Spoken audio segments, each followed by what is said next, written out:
கரூர்ல ஆல்ரெடி 35 பேருக்கு மேல இறந்து போயிட்டாங்கன்னு சொல்லப்படுது. நெறைய பேர் தீவிர சிகிச்சையில இருக்காங்கன்னு சொல்லப்படுது. பட் உண்மை என்ன? தெளிவா இன்னும் எதுவும் வெளிய வரல.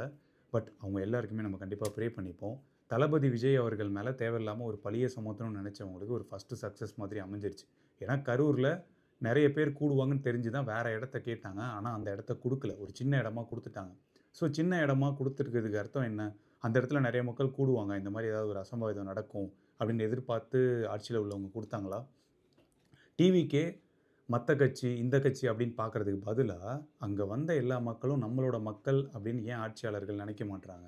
ஸோ திருவாரூர்ல நேர்ல நடந்த விஷயங்கள் என்னன்னா, அங்க நெறைய மக்கள் இருக்காங்க. ஏகப்பட்ட மக்கள் கூடியிருக்காங்க. தளபதி அவர்களுக்கு சுத்தி புரொடெக்ஷன் இருக்கு. ஆனா, மக்களுக்கு அந்த இடத்துல புரொடெக்ஷன் இல்ல. எந்த ஒரு போலீஸுமே இல்ல. போலீஸ் இருந்தா தான் கிரவுட கண்ட்ரோல் பண்ண முடியும். ஸோ இத தான் நான் வந்து ஒரு முக்கியமான விஷயமா இந்த மாரி சம்பவத்துக்கு பார்க்குறேன். போன சனிக்கிழமையே நான் அத யோசிச்சு பார்த்தேன். இவ்ளோ மக்கள் இருக்காங்களே! ஆனா கிரவுட கண்ட்ரோல் பண்ண யாருமே இல்லையேன்னு.